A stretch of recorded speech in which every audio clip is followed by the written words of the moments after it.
Hello friends, welcome back to my channel Priyanka কর। তোমরা সবাই কেমন আছো? আশা করছি তোমরা সবাই খুব ভালো আছো আর আমরাও খুব ভালো আছি। এখন বাজে বেলা 12টা। আজকে সকালবেলা ঘুম থেকে উঠেই কাজে লেগে গেছি। চৈত্র সংক্রান্তি, তাই একটু ঘরগুলোকে ঝেড়ে নিলাম। এমনিতে আমাদের রুমগুলো সব পরিষ্কারই ছিল, তাও একটু ঝেড়ে দিয়েছি চৈত্র সংক্রান্তি। আর ওইদিকে রবিবার দিন ও পাখাগুলো সব পরিষ্কার করে দিয়েছিল। তারপর আজকে আবার আমি এই রুমের পর্দাগুলো ওকে বললাম একটু খুলে দাও, পর্দাগুলো কেচে দিই। হল রুমের পর্দাগুলো সেদিন কেচে দিয়েছিলাম। এই রুম থেকে আজকে প্রায় 6খানা পর্দা বের হয়েছে, ওই পর্দাগুলোও আজকে সব ধুয়ে দিতে হবে। ছেলে গেছিল সকালে টিউশন পড়তে, ওর 4 দিন স্কুল বন্ধ দিয়েছে, তাই সকালবেলায় এখন টিউশন যাবে। সকালে 9:30টার দিকে পড়তে গিয়েছিল, তখনও কিছু খেয়ে যায়নি, শুধু বিস্কুট খেয়ে গেছিল। এসে বলল মা খিদে পেয়েছে, তাই ওর জন্য দুধ রেখে দিয়েছিলাম। আমরা চা খেয়ে ওকে এখন দুধটা জাল করে একটু বর্নভিটা বানিয়ে দিচ্ছি। সকালবেলায় ঘুম থেকে উঠে কাজে লাগলে বোঝাই যায় না কখন যেন সময়গুলো পার হয়ে যায়। এদিকে আবার আমি রান্নাঘরেও কিছুটা কাজ করে রেখেছিলাম, যেমন ভেন্ডি কেটে রেখেছিলাম। রান্নার ব্যবস্থা একটু একটু করেই রেখেছিলাম। আজকে ভাবলাম নতুন একটা রেসিপি ট্রাই করব, বানাবো দহি ভিন্ডি, তাই তার জন্য ভেন্ডি কেটে রেখেছিলাম। ছেলেকে দিয়ে দিলাম একটা অরিও বিস্কুটের প্যাকেট। আর এদিকে আমার বরমশাই বানাচ্ছিল লস্যি। বর্নভিটাটা দিয়ে এলাম। এখানে এসে 1 প্যাকেট দই বের করেছিলাম, ওই দইটা বাটিতে ঢেলে নিয়ে এখন এখানে 2 চামচ 3 চামচের মতো বেসন ফেটিয়ে নিচ্ছি।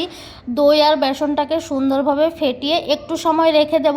আর 2 প্যাকেট দই আনা হয়েছিল, আর 1 প্যাকেট দই দিয়ে ওইখানে লস্যি বানিয়ে নিচ্ছিল। আমি এখানে এটাকে চামচ দিয়ে ফেটিয়ে নিচ্ছি, ফেটিয়ে একটু সময় রেখে দেব।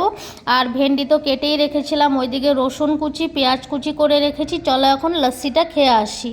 গরমকালে কিন্তু ঠান্ডা ঠান্ডা জিনিস খেতে ভালোই লাগে, আর লস্যি খেতে তো খুবই ভালো লাগে।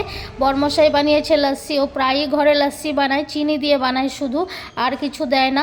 কাজু বাদাম কিশমিশ ও খায় না, তাই ও দেয়ও না।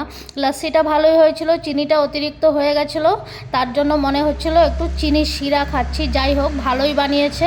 খেয়ে নিয়েছি লস্যিটা। খেয়ে রান্নাঘরে এসে প্রথমে বসিয়ে দিয়েছিলাম কড়াইয়ে তেল দিয়েছিলাম। তারপর তেলটাকে একটু গরম করে ভেন্ডিগুলো এখানে দিয়ে একটু ভেজে নিচ্ছি। ভেন্ডিগুলোকে একটু লাল লাল করে একটু কড়কড়া করে ভেজে নিতে হবে।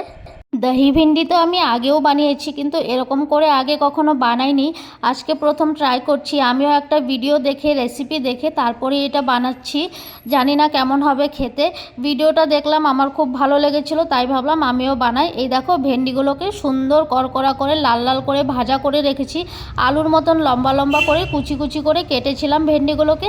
তারপর কড়াই বসিয়ে দিয়ে আবার এখানে তেল দিয়ে পেঁয়াজ কুচি আর রসুন কুচি দিয়ে দিয়েছিলাম। এটার মধ্যে এখন দিয়ে দিয়েছি হলুদ গুঁড়ো, জিরের গুঁড়ো, ধনে গুঁড়ো আর একটু গরম মশলা। সব জিনিসগুলো একটু ভাজা করে নিয়ে তারপর এখানে ফেটিয়ে রাখা দই আর বেসনটা দিয়েছিলাম। আর দিয়েছিলাম চিনিটা দিয়েছি কারণ বেশি টক হয়ে যাবে, অতিরিক্ত টক হয়ে গেলেও ভালো লাগবে না খেতে। আর দিয়েছিলাম নুন আর একটু হলুদ দিয়েছিলাম। দিয়ে তারপর এখানে সুন্দরভাবে একটু সময় নাড়াচাড়া করে সবার লাস্টে এখানে ভেন্ডিগুলো দিয়ে দেব। রান্নাটা বসে রেখে আসলাম। তারপর এখানে পর্দাগুলো ভিজিয়ে রেখেছিলাম, একটু সময়ের জন্য পর্দাগুলো ধুয়ে দিলাম। এখন পাঠিয়ে দেব ছাদে, এগুলো ওকে দিয়ে ছাদে গিয়ে ও মেলে দিয়ে আসবে।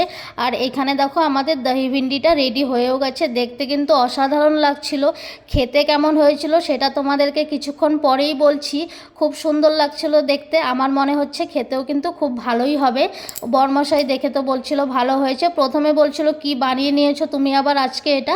আমি বললাম খেয়ে দেখো, তারপর বলো কি বানিয়েছি। দহি ভিন্ডিটা নামিয়ে রেখে ভাত বসিয়ে দিয়েছি এক সাইডে, আর এইদিকে পটল কেটে রেখেছিলাম। ভাবলাম পটল ভাজা করব। আমাদের ঘরে সত্যি কথা বলতে সবজি কেউই খেতে চায় না, শুধু আমিই খাই সবজিটা। পটলগুলো ভাজা করছি, শুধু আমিই খাবো। আর ওইদিকে বরের জন্য আর ছেলের জন্য বেগুন ভাজা করছি। ভাজাভুজি করতে করতে এদিকে বোতলে আর জগে জলগুলোও ভরে নিচ্ছি, ফ্রিজে রেখে দেবো ঠান্ডা হওয়ার জন্য। এখানে বেগুনও কেটে রেখেছিলাম। বেগুন আর পটলটা আগে থেকেই কেটে নুন হলুদ মাখিয়ে রেখেছিলাম। পটল ভাজাটা দেখো হয়েও গেছে, বেগুন ভাজাটাও বসিয়ে দিলাম। বেগুন ভাজাটা খাবে বাবা আর ছেলে, আমি খাবো পটল ভাজা দিয়ে। দেখো রান্নাবান্না এখানে কমপ্লিট হয়েই গেল। বেগুন ভাজা, পটল ভাজা, দহি ভিন্ডি। আজকে আমাদের এগুলোই নিরামিষ আইটেম সব। নিরামিষ না, যেহেতু দহি ভিন্ডিতে পেঁয়াজ দিয়েছি, নিরামিষ আর কোথায় হলো, নিরামিষ তো হয়নি। তারপরে রান্নাবান্না কমপ্লিট করে আমি চলে গেছিলাম চান করতে।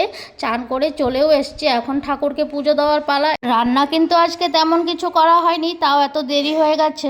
ঘরেও তো কাজ কাজ করতে হয়, রান্না বসিয়ে দিয়ে টুকটাক অনেক কাজ করতে হয়, যেমন ঘর মোছা, কিছু বাসন থাকলে বাসনগুলোও মাজতে হয়। এগুলো করতে করতেই সময় কখন চলে যায়। তাও আবার কত সময় ও বাড়িতে থাকলে হাতে হাতে কিছু কাজ করে দেয়, তখন একটু তাড়াতাড়ি হয়েই যায়। আবার কত সময় এমনও হয় ও বাড়িতে থাকলেই কাজ যেন বেশি বেড়ে যায়। চানটা করে মুখে একটু ক্রিম লাগিয়ে নিলাম, কপালে একটা টিপ পরে নিলাম। এখন চলে যাব পুজো দিতে। তোমাদের ভিডিওটি ভালো লাগলে লাইক কমেন্ট শেয়ার করে দিও। পুজোটা দিয়ে তারপর এখানে সবাই মিলে খেতে বসে পড়লাম। আমি প্রথমে খাচ্ছিলাম বেগুন ভাজা পটল ভাজা দিয়ে, আর দহি ভিন্ডিটা তো এখনও রেখেই দিয়েছি। ছেলের দিকে ক্যামেরাটা একটু ঘুরিয়েছিলাম, ছেলে বলল ঘোরাতে হবে না, ও খুব লজ্জা পায়। কখনো কখনো আমি দেখিয়েই দিই ভিডিওতে, ওকে লুকিয়ে লুকিয়ে দেখাতে হয়। এমনিতে ও আসতেই চায় না ভিডিওর সামনে বা ক্যামেরার সামনে, খুব লজ্জা পায়। বলে তুমি দেখো, তোমাকেই দেখাও, আমাকে দেখাতে হবে না। দুজনেই খুব লজ্জা পায়, তাই ওদেরকে আর ভিডিওতে আনাও হয় না। আমি এখানে খেয়ে নিচ্ছি, সবাই খেয়ে নিচ্ছি এখানে বসে বসে। এখন দহি ভিন্ডিটা খেয়ে দেখবো কেমন হয়েছে। আজকের ভিডিওটি তোমাদের কেমন লাগলো অবশ্যই একটা কমেন্টস করে জানিও। ভিডিও ভালো লাগলেই কমেন্টস করে জানিও। তারপর এখানে দেখো দহি ভিন্ডি কিন্তু শেষও হয়ে গেছে খেতে খেতে। সবার মুখে এতই ভালো লেগেছে, সবাই তারপর লাস্টে একটু একটু করে ভাত নিয়ে আবার একটু একটু করে তরকারি নিয়ে খেয়েছে। আমারও সত্যি খুব ভালো লেগেছে। প্রথমে ভাবছিলাম ভালো হবে না, মিষ্টিটা একটু বেশি লাগছিল, কারণ চিনি তো দিয়েছিলাম, টক যাতে বেশি না হয় তার জন্য চিনি দিয়েছিলাম। বরমশাই বলল খুব ভালো হয়েছে। আমার মুখে সত্যিই খুব ভালো লেগেছিল।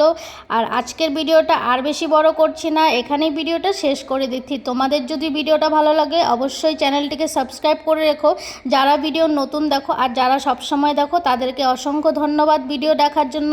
আর এইদিকে খেয়ে দিয়ে আমি আবার কাজে লেগে গেলাম। কাজ কোনোদিনও শেষ হয় না, এরপরে অনেক কাজ আছে যেগুলো আমাকে করতে হবে। তো ভিডিওটা এখানেই শেষ করে দিচ্ছি। তোমরা খুব ভালো থেকো, সুস্থ থেকো। আবার দেখা হবে নতুন একটা ভিডিওতে।